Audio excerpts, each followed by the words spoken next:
Hey everyone, and welcome to another episode of Sasquatch Theory.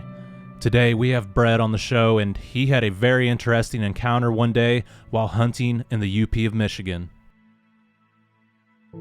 He witnessed a creature eating from the bait barrel he had set up for the bears, and he is sure it was no bear that he encountered. Michigan is a really beautiful state, and anytime I think of the Upper Peninsula, it really gives me a majestic feeling of how wild the United States is and how it used to be before the settlers came to the Americas. If you have had a Bigfoot encounter before, please contact me at sasquatchtheory@outlook.com, and if you guys can, please like and subscribe. Alright, let's dive straight into this next Bigfoot encounter from the Upper Peninsula of Michigan.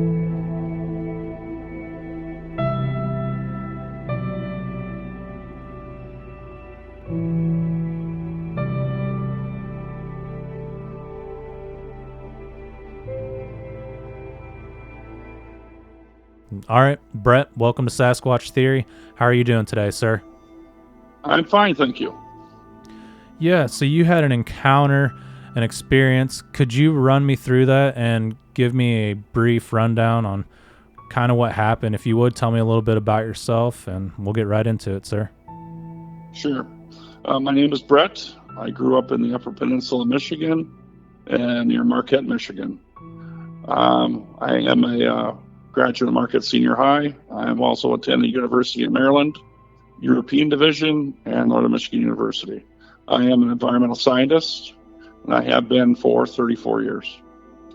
Back in 1977 or 78, I was just a young boy, and I was up at my father's hunting cabin with my grandfather, my dad, his brother, and some guys hunting with us. I would have been 15, 16 at the time. We got up on Sunday morning, and it was, again, probably second week of October. The leaves were in color. It was just, I remember being a very beautiful day. And we were up early and asked my dad if I could go hunting for a couple hours before we had to cut wood, which was the purpose of our trip up there, to get ready for the upcoming deer season. Dad said, yes, you can, but I want you back here in 2 hours to help. I said, okay. So I put on my orange hat, I grabbed my pump shotgun, and down the road I went. I frequented a number of places up there when I was a boy. At that time, in the mid-70s, there wasn't anybody around. There weren't any deer hunting cabins around, just ours for miles. And it was heavily wooded. We're within a mile of the shore of Lake Superior. It was a pretty remote area back in the day. I decided I would walk up into what we call a big ravine to look around. It was old cuts from the glaciers on Dad's property, and I loved walking in there. Into tall hills and tall trees, and I would sit down in an old deer stand that my Uncle Charlie had built. So I got climbed up the hill and got to a spot. I sat down and was resting. I could hear something coming running. So I turned and looked real slow, and here comes a fox. It's a red fox running dead on right at me. And I was surprised at that. First of all, I'm like, what would stir that fox up? And I had no interest in harming the fox. I just marveled at how fast he was running through the woods. I would find out later why.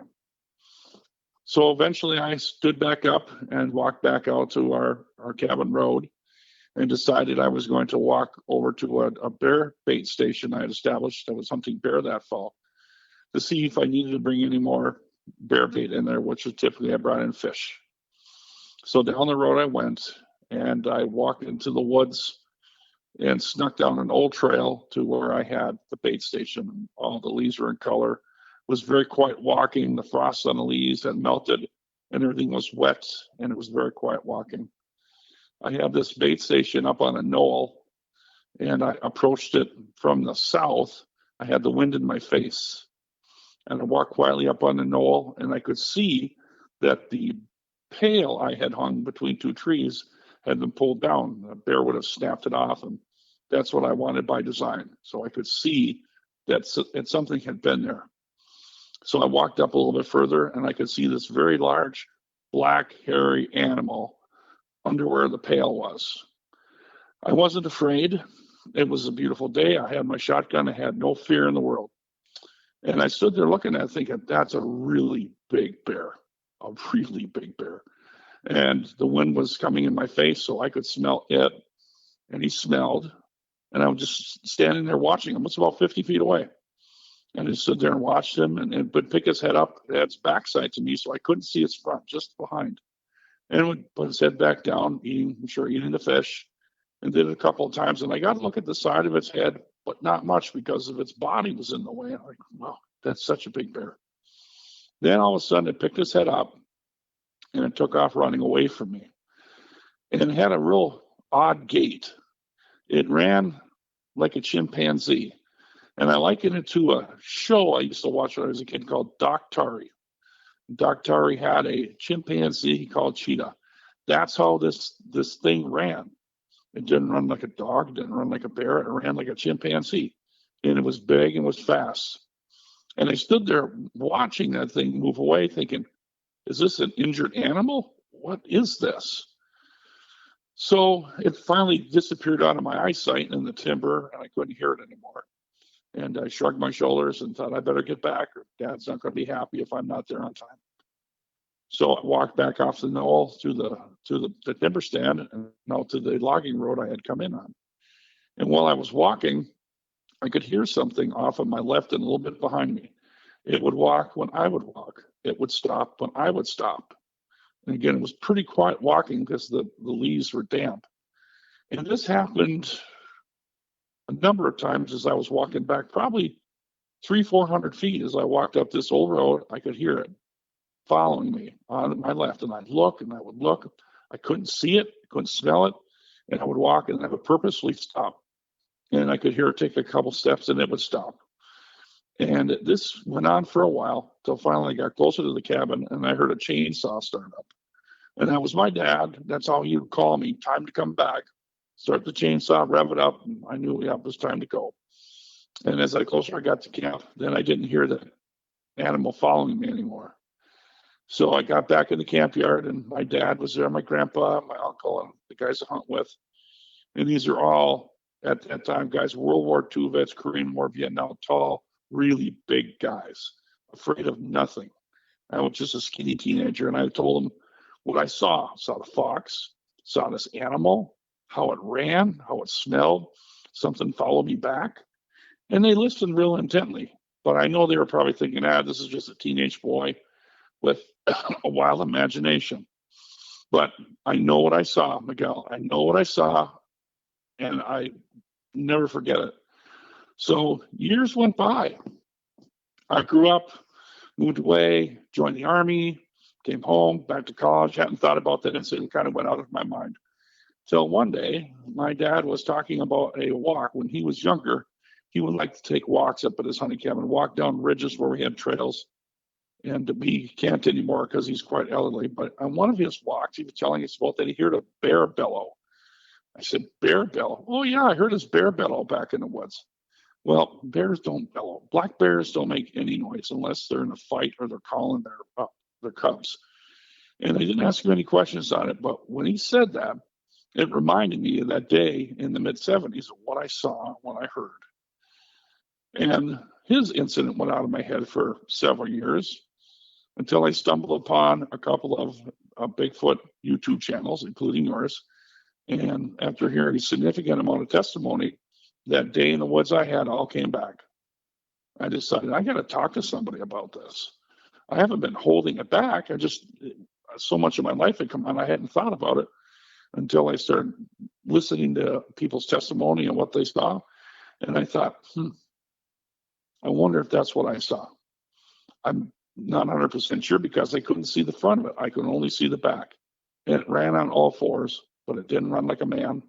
It didn't run like a dog or a bear. It ran like a monkey, very fast. And to this day, I'll never forget it. And that's about the end of the story. All right, Brett, thank you very much for sharing your encounter with me. And I find that very interesting because I've had two separate encounters where I've seen these things run on all fours. And whenever I first encountered that, I thought, man, is that a black bear? Are those turkeys? Maybe hogs? And it wasn't until they'd hide behind the trees that I knew something wasn't right, because they'd hide like in slow motion behind the tree. And it was kind of upright, but they'd start off on all fours. And yeah, that was my first thought, was possibly a black bear.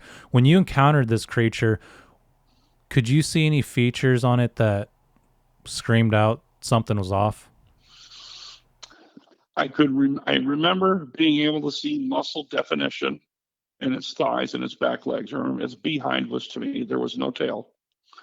And there was some brush and leaves, so I couldn't get a good look at its paws, if you will. But again, this thing, I was about 50 feet away, so I was fairly close. But the muscle definition, I remember looking at that. And in my head at that time, at the age I was at, this was a bear. I'd seen plenty of them in the woods with my dad and my grandpa growing up in the UP. They were everywhere. So my assumption at the time was this is a bear. It was almost black, it had fur, and it smelled, which was different because black bears don't really smell unless they've gotten into something. But I can remember that thing smelled. And when it ran, and its gait was unlike any animal I had seen in the UP in my life. I knew what it wasn't. But then, we used to watch TV and watch Daktari on cable TV back then. I said, that's how that thing ran. It ran on all fours. It never stood up on its back leg. It just ran on all fours. It was fast. It was quite fast. And I got a good look. I was not afraid. Back then, I didn't know what it was. I wasn't afraid of anything at that time in my life, and just stood there and wondered, like, what was that? Yeah, that's the best way I can describe it. They look like a chimpanzee whenever they run on all fours, and when they take off super fast, it kind of looks like a cheetah because their arms and legs, their arms will go out like in front of them, and they like sprawl out, and they take off. Yeah, and I was up on a knoll, so when I went down the knoll, down the little hill, I didn't lose complete sight of it. I could still see it, going through the trees and through the brush, and I could see it stretching out, and that was the weird gait. And yeah, he was moving pretty fast. Black bear can run really fast too. But at the age I was at 15 or 16 years old, I didn't know what I was looking at. I kind of do now. Yeah, so essentially you were feeding this creature with the bear bait? Yeah, I would hunt bear up on this knoll. I had a blind set up. Back then, you could buy a bear license over the counter and hunt with an adult, which I did. We never saw a bear there. My dad would sit with me. We never saw a bear there. But go figure, on a beautiful Sunday morning and mid-morning, there it was. What we would sit there would be in the evening before dark, when bears typically become active. And he probably thought the same thing. He just saw a big bear, and he's 15 years old. And that was the end of it for him. Until those years later when he told me he heard a bear bellow. Black bears don't bellow. Yeah, and you were able to sneak up on the creature because it had been raining previously and all the leaves were soft and nice and quiet. Yep, nice and quiet. The wind was in my face. And we knew how to walk in the woods. Dad and Grandpa taught us how to move in the woods quietly. And we did. We had a little trail, so that animal would not have heard me. And again, 50 feet isn't that close, but there's no way he would have heard me. He didn't. He must have just sensed me or something. And he ran. Yeah, it's almost impossible to sneak up on a Bigfoot, but whenever they're distracted, you might have a chance. And it was purely accidental for me. I mean, I knew, he was eating the fish. We had lake trout, and I had lake trout and leftovers and whitefish from a fish house in my hometown. And we used to bring a pail and pour them out. And it would be all gone almost every time I went there. Or I'd hang it up in a pail above the trees to keep the raccoons out of it. So when the pail's pulled down and the rope is snapped, well, there's been a bear there. There was not a bear there. It was something else. I sure wish I got a good look at the front of it, but he was facing straight away from me, and I didn't dare move. I just stood there watching, like, wow, that's a really big bear. Mm-hmm. Could you see the head at all? No, only one point. It picked his head up a little bit, and I could see that it wasn't like a bear's head is kind of round, if you will. If you take the snoot off a bear's hair, it's pretty round, or you get oval as they get bigger. So when it picked his head up, I'm looking at it, and to me, it looked like the head of a big bear, although it wasn't shaped like a bear normally would be. It seemed maybe a little conical. I'm not going to embellish on that. But in my work that I do now as an environmental scientist, I do a lot of work in the field, a lot of ecological work, and I get to see a lot of different things in my life, and I've had over 30 plus years in the profession, and looking back on it, that wasn't a natural shape for a bear's head. And again, all I could see was the backside, and it was big. It was big, but when it ran, that's when my curiosity peaked. What is that? Or is that thing hurt? Is it an animal that's hurt? He wasn't hurt. He ran too fast. Yeah. Did it seem like he was kind of crouched down whenever you first Yep. encountered him?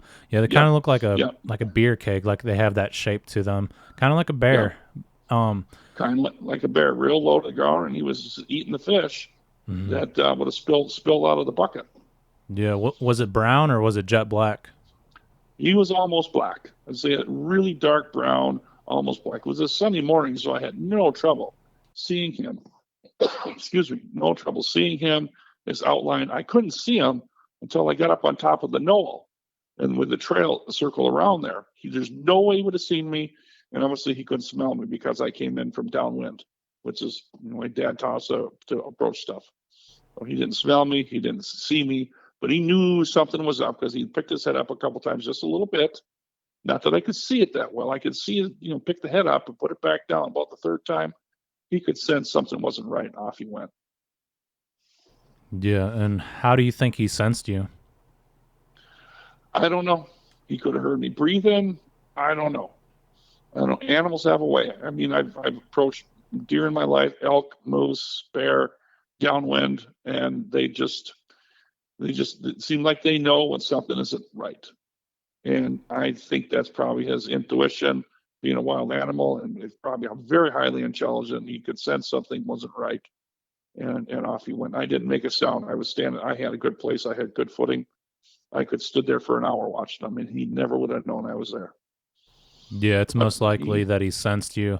I mean, maybe the wind yep, was swirling or something, but could be. yeah, their Yep. senses are superior to ours. Were you prepared to take a shot on the creature?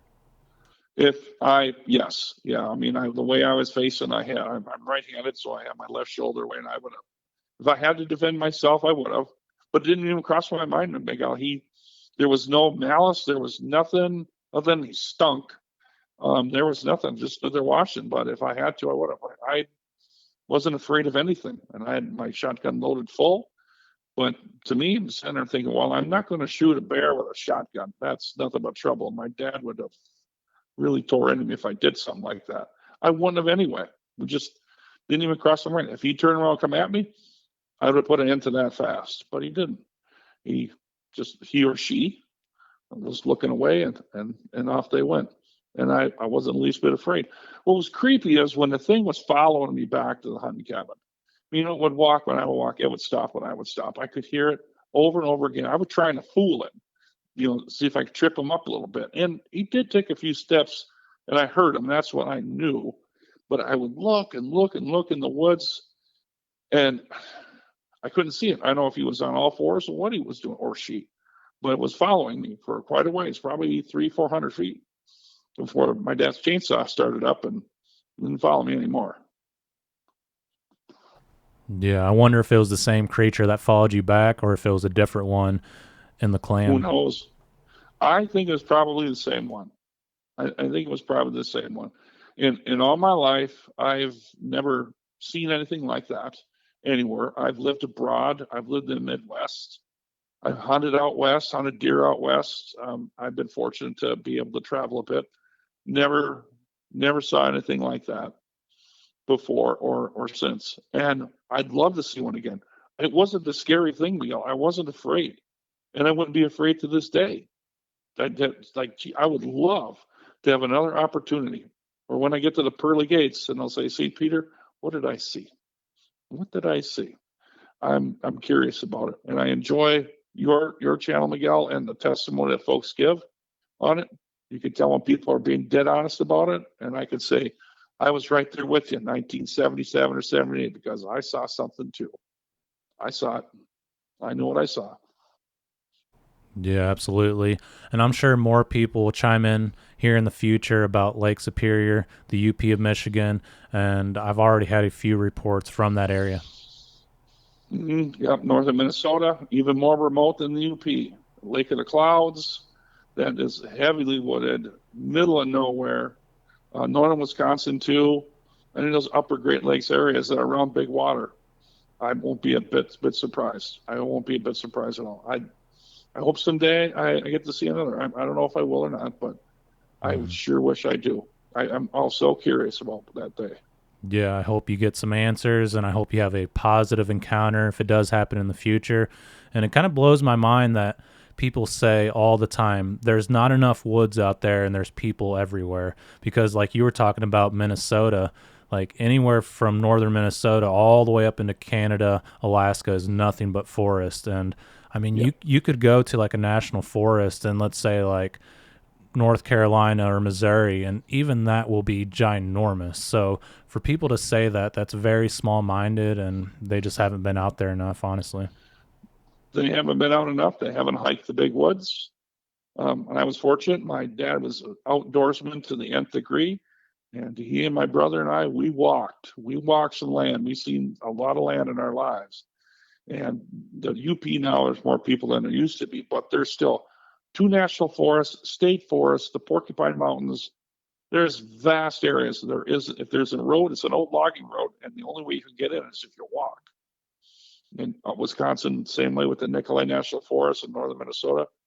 Yeah, there's places where people just don't walk for years. It's just the way it is. And our land is, we have logging roads on it. There's more people than there used to be around there, but it's still very, very remote. I can walk for a day, never see a soul. Yeah, absolutely. I could go to a state park here in Missouri that's like 6,000 acres, and even that's Yeah, huge. I mean, you just can't cover that much ground in one day. no way, no, no way. And our state here in National Forest, and or not the Huron, the Ottawa and the Hiawatha are two national forests in the UP, thousands and thousands of acres. And there's cut up with some fire breaks and some ORV trails. But it's, you get so far back in the woods, and I always laugh about this. I say I was so far back in the woods there weren't even any deer, and it's it, you can go way back and experience a wilderness experience here in the lower 48 and the upper Great Lakes, no problem. Yeah, absolutely. What do you think these creatures are? What do you think you encountered that day? Do you think it's just some unknown primate, or do you think there's something more to it? I think it's an unknown primate. From what I've learned over the last 2 years watching channels like yours, having some discussions with some people, that's what I think it is. I don't think there's any magic to it at all. I think it's a primate. Um, Gigantopithecus, I don't know about that. That's led me to believe a couple of things in my profession, but I just what I think it is. They're very elusive. They're very, very smart. I don't see any magic with it at all. It's an animal we have discovered, but it hasn't been documented with any legitimacy as far as the public is concerned. There are plenty of people out there that they know what they saw, and they don't need to have it documented. Neither do I. Somebody says they've seen one. Oh, I say, okay, what happened? How did you see it? Then I'll tell them my story, and so I believe you. I'm I've met one other person in my life that has seen one. I haven't talked much about it because people unnecessarily ridicule you, but they kind of give you the hairy eyeball, like what's this guy all about? So I just don't talk about it much. I have two daughters. I told my youngest daughter for the story for the first time this year when her children, my grandchildren, were insisting that Grandpa, me, tell them a story. I said, okay, I'm going to tell you a story that I've never told anybody. So out loud, and I did with her. Since then, I met a couple of people that said, "Yeah, I had an experience too." We went to Michigan, but they had it too, and I said, "Well, I'm right there with you." Somebody says they don't exist, and I'll say, "Well, I wish you were with me back in 1977 or 78, standing there with me with your hat halfway back your head, and thinking, what was that?" Yeah, it really captures your imagination when you have a trusted family member or friend tell you about a Bigfoot encounter they had, and it really opens up the possibility that there's more on this planet that we truly don't understand. Yeah, that's for sure. I'm confident of that. That there is. I've had my experience, I have other small experiences in my life, other things. I'm open to anything. I'm not afraid of it. I'm a Christian guy. The Lord's on my side. So is my Winchester. And I'm just standing there with my hands in my pocket thinking, what was that? What was that? It's something you think about all the time, I'm sure. It is. Now with the advent of YouTube and public conversations about this, yeah, it's been on my mind. And I just decided after I talked to my daughter about it, I haven't been holding it back, Miguel. It just had gone out of my mind. I'm 61 now. I could still walk a long, long way. I still do. But I just hadn't thought about it at all until I started watching YouTubes and testimony other people have given. So when they say, Grandpa, tell us a story, I'll say, okay, I'm going to tell you one, kids, that I haven't told anybody in our family. And then I decided I need to talk about this. I haven't given me any emotional trouble, none of that. Just that this is something that I experienced and I want to share. I mean, I'm a professional environmental scientist. I have been for 34 years in the field and working with people and seeing some pretty cool things in my life. But nothing has topped what I saw that day in its own little way. No, nothing has topped that. Yeah, absolutely. Hasn't given me any emotional troubles either, but it's just something that I think about all the time. And I think it's kind of taken over a part of my life just because I want answers, and it's happened multiple times for me. So I really want to figure out what it truly is. But I mean, like, if you experience something like UFO encounter, close encounter, paranormal, it'll really shake you up. And I just want some answers. I think if you didn't know what Bigfoot was and you never heard about it and always thought it was fake, and you encountered one of these things, I think it would really bother you. Yeah, and back then, I didn't know. This was the mid-70s, so the phenomenon of Bigfoot. Yeah, sure, we heard about it. It's in a Patterson Gimlin film. I remember watching it with my dad, and my dad trying to fathom it for himself. We're skeptical of what it was, what we saw, but that was the only exposure I had to it at that time ago when I was 15. And so what I saw, I didn't really know what I saw. Then I explained it to my dad, Grandpa, who was it was an outdoorsman of outdoorsmen, and he had never seen anything like that, or at least he didn't talk about it. Grandpa didn't talk about it, and Dad hadn't. Uncle Bruce hadn't, and the other guys there, they were in Vietnam and Korea and Europe, and were big, tough guys and saw a lot of stuff in their life. Combat vets, they feared nothing. Like I said, they listened to what I had to say, but that's all they did. So, they're gone now. But Dad's around yet. He's 92, but all the other guys are gone now. And I would love to, at my time of my life now, I would love to have a conversation with my grandfather. Hey, Grandpa, did you ever see anything like that? And get him to talk. But I'll never be able to. Yeah. No, I'm sorry for your loss. And I think a lot of people that see these videos like the Patterson Gimlin footage, they say, oh, it's just a guy in a suit. And honestly, like, a Bigfoot looks like a person in a suit. And if you look at a gorilla, it looks really awkward. Like, it doesn't even look real. You're just like, man, that thing is super intelligent. Like, if you see one in a zoo or on TV. But I don't know. I've encountered them pretty close, and I've seen their face, and honestly, a Bigfoot looks more real than a gorilla. And I don't know, they just have more detail to their face, to where if you see a gorilla at the zoo, it's just like, man, that thing looks human, and it kind of looks weird. But yeah, a Sasquatch just has a lot more detail to it. So, and bigger. What's a gorilla weigh? 400 or 500 pounds? You got an adult Sasquatch, from what I've learned on TV, 7.5, 8 feet tall, 700-800 pounds. Shit. Yeah, they're significantly larger than a gorilla, and obviously their statures. They walk upright, which a gorilla can do too, but they don't have that physique that Sasquatch, Bigfoot, what have you, has. They don't. But the size is there.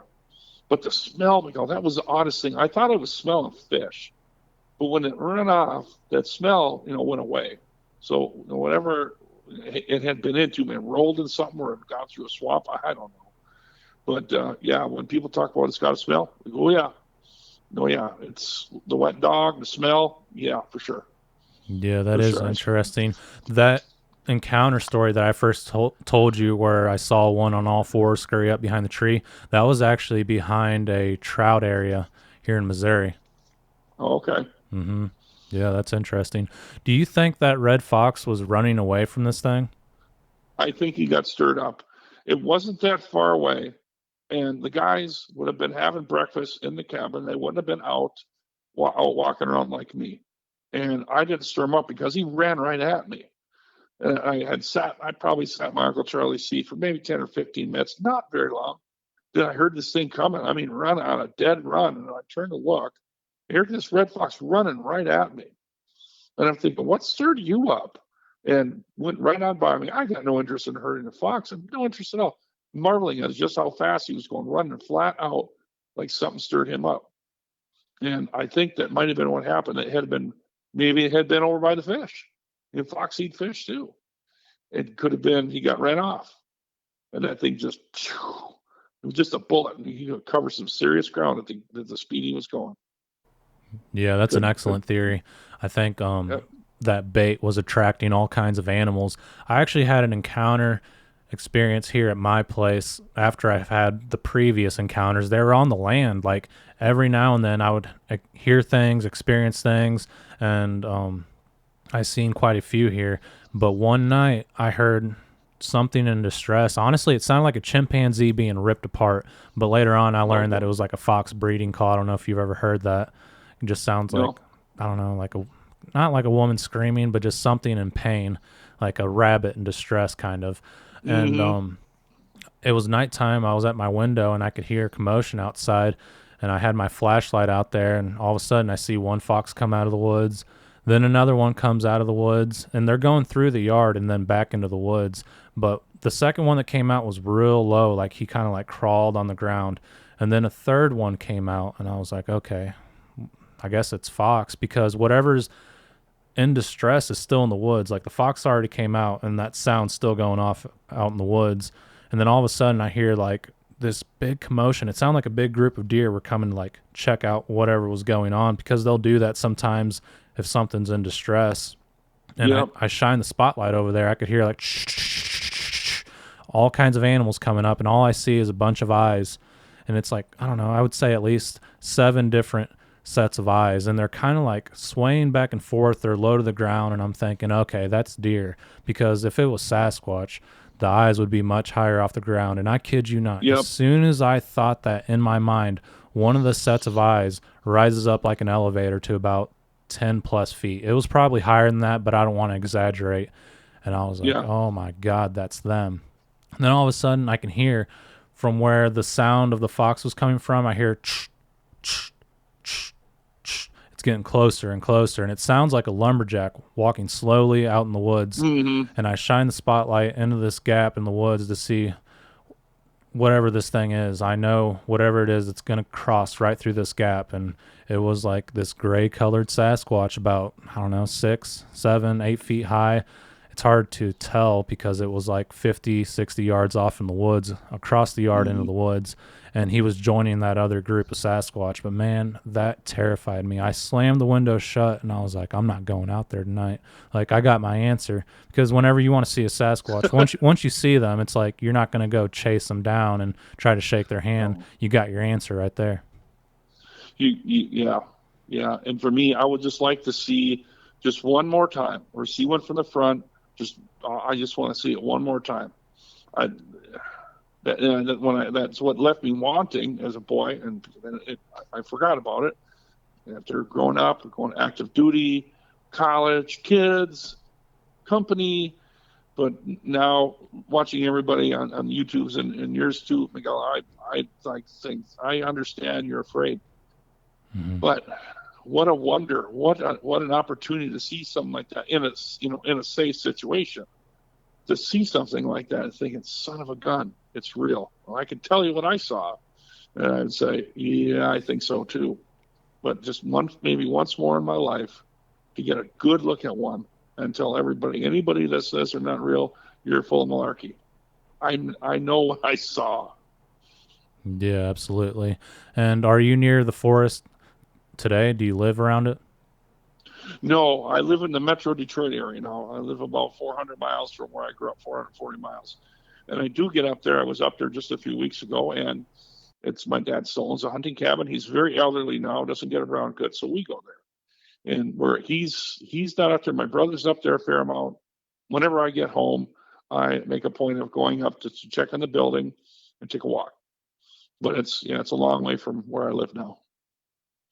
Yeah, I'm sure if you were out there all the time, if you lived around there, you would have had more encounters. How often did you go back to that area to go hunting before you went into the military and kind of left that area? Oh, see, yeah, when I was 19 when I went on active duty. My encounter was when I was 15 or 16 in 3 years. I've been back there. In fact, I walked up on that knoll. I was home in April after Easter, and I took a walk up on the knoll to look around and see how it looked different because it's been in my mind. I was in my mind to talk about this. So I walked back to that knoll and I walked and stood where I stood that day. The trees have grown differently. It looks different because there's more trees than there was, but I was right where I stood. I'm standing there looking over the knoll. I've got it in my mind. Yep, there he is. Yeah, that's where he was. That's where he ran. And I have no fear going back in there. I have no fear of going through that area at all.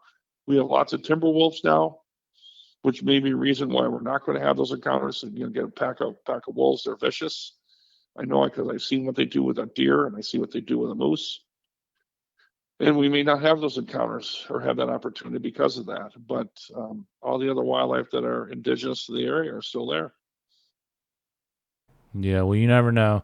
One of those times that you go back to that cabin, you might experience something, and I'm sure you're always keeping an eye out, keeping your head on a swivel. Always do. Yeah. Always do, looking around for anything. But yeah, I would love that someday before I get too old and I can't see or I can't walk around to have one, whether it's there or someplace else in the United States. I'd just like someday be able to see that one more time, and this time facing me, so I can look it up and down and say, "Son of a gun, there he is, there he is." Yeah. Whenever I had my encounters, it certainly made me believe that the good Lord is real because everybody said Bigfoot isn't real. When you see something like that, you're like, okay, all this other stuff is real too. Yeah, I'd say the same thing. It's not reality. Well, you can go through life thinking that, and you'll be die happy man. Well, I've seen a few things in my life, and I know it's real, and I'll go to my grave. My youngest knows a story I never told my oldest. She's a cognitive scientist. She lives overseas, and someday I'll share this story with her, and she'll probably kind of give me the funny looking eye, but I'll say, "Sweetie, you can believe what you want, but I know what I saw." Yeah, absolutely. Do you have anything else that you'd like to talk about? Any questions that you have for me? Anything? No, one of the questions I had, Miguel, you've already answered is, have you had an encounter? You've already answered that question. Yours is more detailed than mine. I only saw the butt, but you got to see everything. And Yeah. I'm glad you've seen that more than one occasion. I was stationed at Fort Leonard Wood, Missouri, part of my duty stations, and I used to frequent the Mark Twain National Forests and the Big Piney, where wound through Fort Leonard Wood. Never saw anything but deer, but people talk about seeing them there and seeing them in Arkansas and East Texas, those areas like that. All makes sense to me. Good food source, plenty of water, remote. It's just that's actually what a bear looks for too. Access to water, food source, cover, and area to move. Why wouldn't you see one there? Why wouldn't you? Yeah, that's Pacific Northwest has got theirs, but Midwest has got ours too. I know because I know what I saw. absolutely. And that's incredible. You've been around, Brett.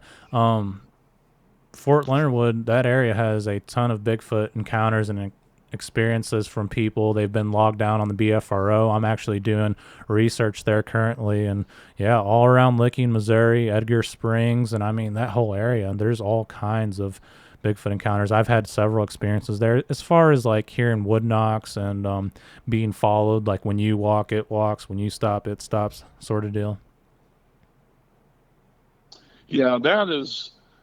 And somebody else that said to me, "Now that's just a bear." I said, "Well, bears' eyesight isn't all that great, and they have great hearing, and they have a great sense of smell. But the bear, or whatever it was that was following me, I'm sure it was a Sasquatch, would have been upwind of me. Because remember, I had the wind in my face when I saw this thing, and it ran away with the wind in my face. So when I walked back out, I was walking from north to south. The wind would have been blowing northish that day, just a slight breeze. And though I didn't smell anything, there's no way he could smell anything. He could see me. They're tall, or however he was following me, or he could, they got good hearing. But bears don't do that. If the bear wants you to see him, he's going to let you see him, or he's going to want a piece of you. But this one didn't. And I think, what is that? Every time I'd walk, it would walk. When the sun was up, it was a little disconcerting. But then I was 15 or 16. I had no fear. I had a shotgun in my hand. I know how to shoot. Dad and Grandpa aren't too far away. I'm having the time of my life wondering, what the hell is this following me? Never did get to see it. Yeah. And what time of day was it, and what was the weather like that day? It was a beautiful blue sunny day. I remember the sun was bright. The leaves were very bright. It would have been probably 9:30 in the morning, because I had to be back to the hunting camp by 10 to cut wood.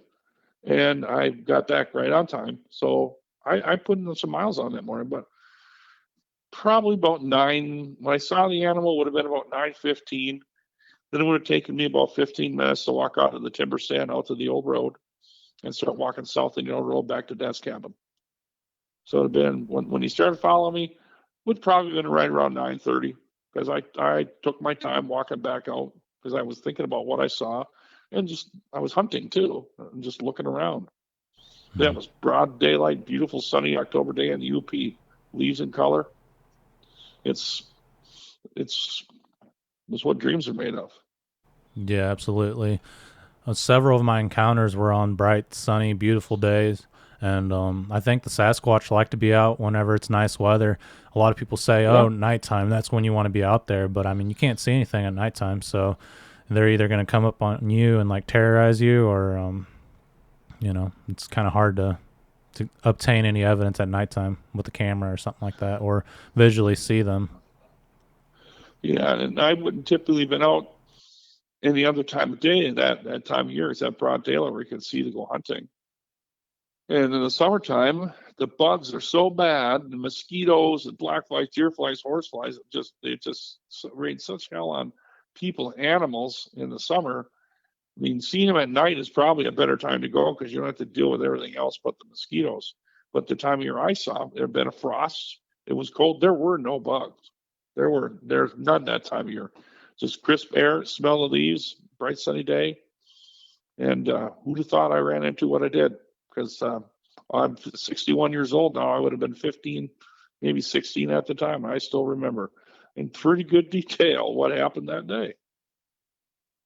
Yeah. The bugs are horrible during the summertime, especially here right now. I mean, there's so many snakes out, the cicadas are out, and the mosquitoes, man, they will tear you up. It makes me wonder how animals put up with that, but I guess that's what makes them so tough. Yeah. Yeah, same here too. And I remember the bugs being bad at Fort Leonard Wood, wood ticks, chiggers, snakes. The biggest copperhead snake I ever saw was at Fort Leonard Wood. Doggone thing was probably 8-9 feet long, laying in a road. I'll never forget that. Never forget that either. But just a lot of neat stuff. And I do hope someday I'm somewhere and I get to have another encounter, safe encounter, where I can say, "Yep, I've seen you again, or I've seen one again." And this time be able to see him from the front. So I could see it. I mean, I watched the videos. Well, I wanted to see my own experience. I say, I saw the face, the eyes, the front, is it a male or a female? And have that kind of an encounter and just know, yep, I know what I saw. Yeah, absolutely. And I hope it happens for you. One real quick question. At the Army base at Fort Leonard Wood in Missouri, did they ever have you guys go out in the woods and do combat missions, like where you're real quiet, sneaking around? All the time. Okay. All the time. At night, pull guard duty at night. Yeah. Oh, yeah.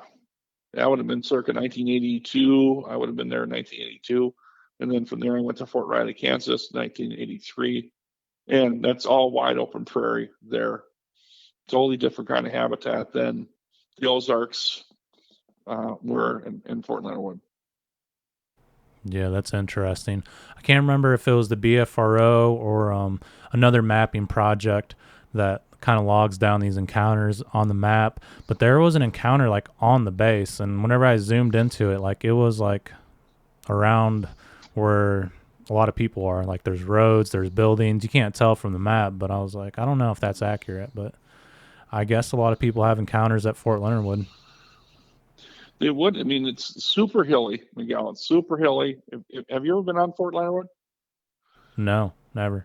Okay, very hilly, heavily wooded. I haven't been there in years. I had one of my Army buddies was there a few years ago.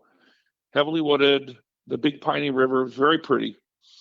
Very thick woods. I remember that too. Very, very thick woods. So for someone to see one out there, I'm not surprised. And that's right. The weather there is a lot more mild than where I grew up. Although it gets cold in Missouri, it's not UP cold. But I'm not surprised with the national forests that are in the vicinity. And Fort Leonard Wood has a huge military reservation. Huge. It wouldn't surprise me that something like that will travel through, and you'd see it. They're probably curious about what we're doing. Yeah, absolutely. And I think there's no hunting on the Fort Leonard Wood side. I've actually interviewed a police officer who had an encounter on the East Gate and right there on the Big Piney. And yeah, he's seen a few in that area. Yeah, and the police officers, they see it, and I'm sure they probably don't want to talk about it because they're definitely going to get ridiculed. What kind of imagination do you have? You're a police officer. Well, the guy's seen it all. He's like an active duty infantryman. We've seen it all, and he sees it all the time. If the police officer said he saw one, and I get an opportunity to talk to him, I'm thinking, you know what? This guy's probably seen more than that. He just doesn't want to talk about it. Yeah, he went on camera too, so that tells you right there that, with his job, he really encountered what he encountered on the Big Piney River. Yeah. To me, I just wait for the opportunity again. Of course, you want it to be safe. But yeah, I hope someday, and I hope someday too, I hope everybody gets a chance at some point, to actually get one, and we all in the United States and Canada say, all right, they were right all along. There really is something. Like, well, no shit. These guys are, some people are going to make it up, but not everybody's making it up. Mm-hmm, absolutely.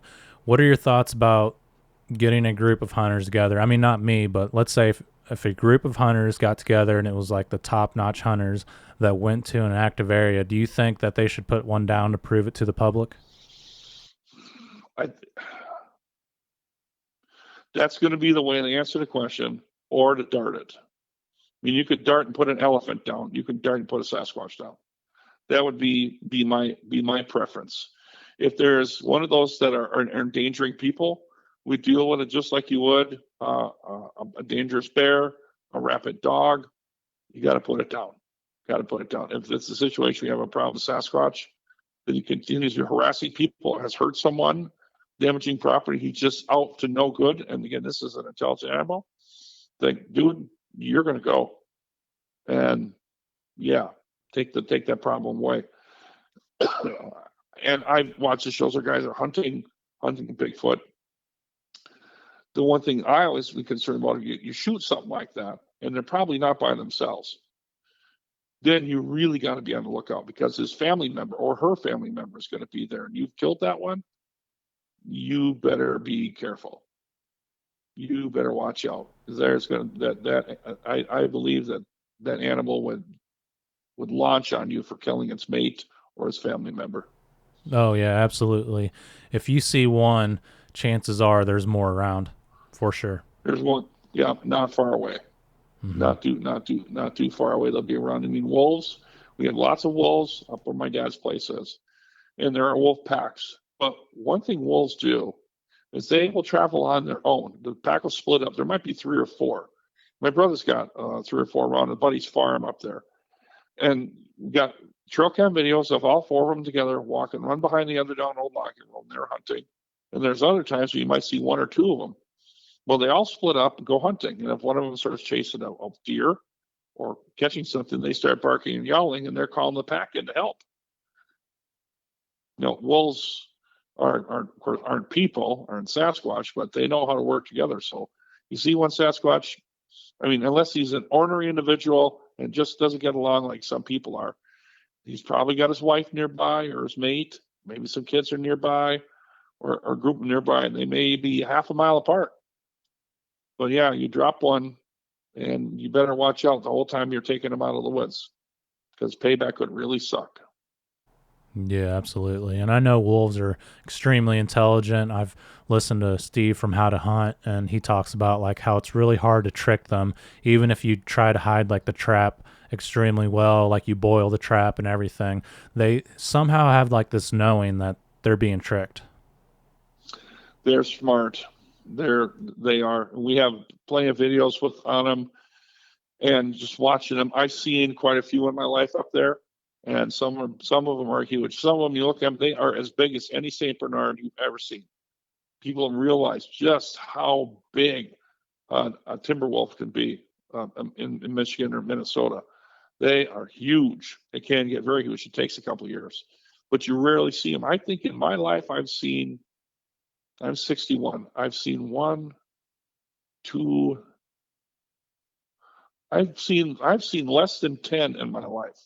Less than 10, I would say. And my brother, who lives up there, he's a full-time job up there. He's got a great job. Gets in the woods as much as he possibly can. I don't think my brother has seen. Maybe he's seen 15 or 20, and that's not a very big number compared to, because he crosses a lot of property, and he has a big sales route that he takes all across the western Upper Peninsula, and he doesn't see that many wolves, and he's never seen a Sasquatch, or he would have told me. He would have called me on the phone and say, "Hey, guess what I saw?" Yeah, it's never too late. Yeah, I think no, that's a good idea, though, that these hunters, if they ever get a group together to do that, they should just tranquilize one and take video, photos, like open up its mouth, take photos of its hand, gather whatever DNA they can, and let it go. and leave it alone. Yeah, I Hmm. mean, unless it's an endanger to somebody, that's a different story. Then I'm going to put it down. Yeah, But otherwise, absolutely. let's take all the biological information, just like we would do with another wild animal. Wolf, for example, dart a wolf, dart a moose. Take hair samples, blood samples, get all the information you need, and video with some legitimate dudes, and the question is answered. And what would that be a game changer in America? They go, my gosh, what a game changer that would be. Yeah. People would be recognizing that, and the states would be in legislatures would be implementing protective laws extremely fast. Maybe someday we'll see that, but I think so. But I have no interest in harming one. If you're going to harm me, you're going to go down. You're not going to harm me or my children. We're just going to take pictures and say, wow, look at that. Yeah, it would certainly captivate the minds of the American people and the entire world, and I think it would boost our Yeah, intelligence by a lot. We would ascend to the next level per se. yeah, it sure would. And I wonder about the Yeti and the Yeren and all those things that they see, the animals in Siberia. I totally get the possibility of something like being that over there. That's it's such a vast area, even more remote than the United States and Canada. Like, uh, yeah, I wouldn't be the least bit surprised if something like that was walking around the Himalayas or the taiga, place like that. As long as there's water and a food source and cover, why not? Yeah. I mean, that's a whole nother level when you're talking about Yeah, Siberia and Russia. I mean, I think they said that they could blow up one of the big nukes in Siberia, and the rest of like the Russian population would have no idea that it even happened. That's how big it is. yep, that's how big it is. There's sensors down they have in the atmosphere that would tell us, but otherwise you'd never hear it. You never knew it even happened because there's nobody there. Hmm. What's your stance on the government not telling us about Sasquatch, especially when so many people have had encounters? It's happening all over the world. People are being terrorized sometimes and even killed off by these creatures. And that's not to say that they're all bad, but some of them can be. What do you think about them not telling the public? I think it's a crime. I think that it's part of our world, a part of everybody's world, everybody's experience, everybody's phenomena. I think everybody. And if they're there and they're not telling us the truth, then shame on them, and action needs to be taken against those people that hold us back. And not just on Sasquatch, any number of things that we think they're not telling us about. Why are you doing this? Why won't you tell us? I mean, we're all part of this country. We all vote. We all pay taxes. We aside that we deserve the truth. If there is some factual information that they're holding back, there is no reason why not to tell America, or the excuse, oh, everybody's going to go out and run out and get one. No, they're not. No, they're not.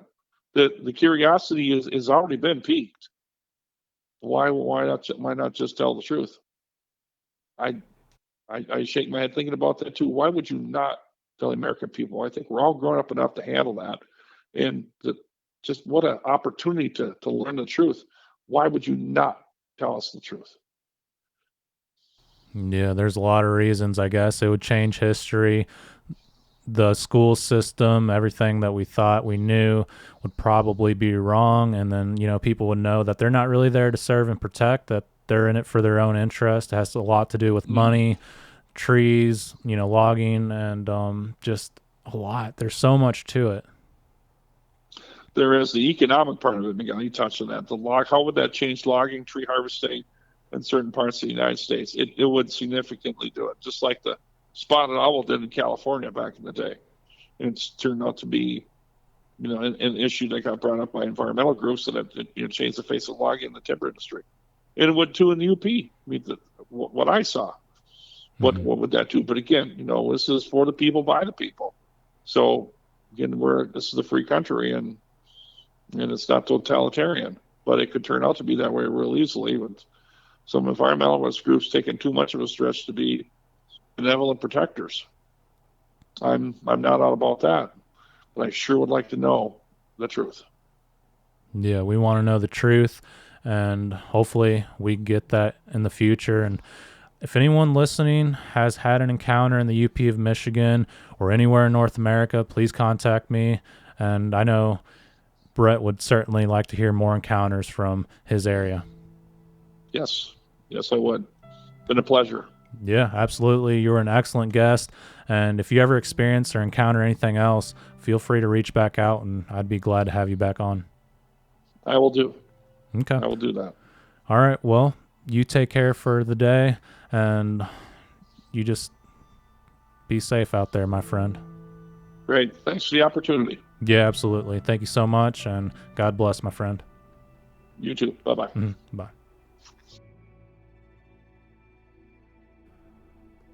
All right, Brett, once again, thank you very much for getting in contact with me by email and sharing your encounter story with everyone here on Sasquatch Theory. That really means a lot to me, and it was a simple process.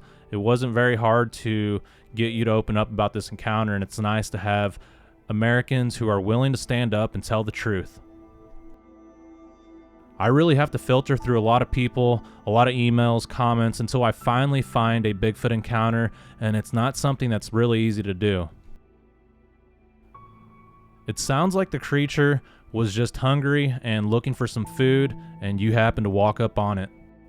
It doesn't surprise me the creature sensed you and was able to take off extremely fast, and it followed you out of the area. That is very typical for these things to do. Once they figure out you're there, they watch you for a while, and when you leave, they will follow you out. A lot of people call it being escorted out of an area. The thing about Bigfoot is you never know where you will encounter one, and a lot of people want to know where did you see it at? I want to go there, but the truth is it can happen anywhere, and you don't know where these creatures are going to be from time to time. Now, if an area is active, sure, you can go there and experience some activity and possibly see one, but anywhere there is forest in North America, you can bet that there's probably Sasquatch. These things are all over the place, and they're extremely hard to see. They're very rare, and maybe one day you will come across one. Brett, if you do encounter another one in the future, I do hope it's a positive encounter. I've heard too many stories where people get chased out of the woods, where these things terrorize them, and I don't think you're going to have to worry about that in Detroit, but you never know. If you go back to the cabin, these things may not be so friendly, but I think they will be, since the one you encountered took off and just kind of followed you out of the area. That tells me that these things just want to be left alone, but you never know. Maybe the big males are different. Thank you everyone for watching. If you guys can, please like and subscribe. And until the next Bigfoot encounter, take care everyone, and be safe out there.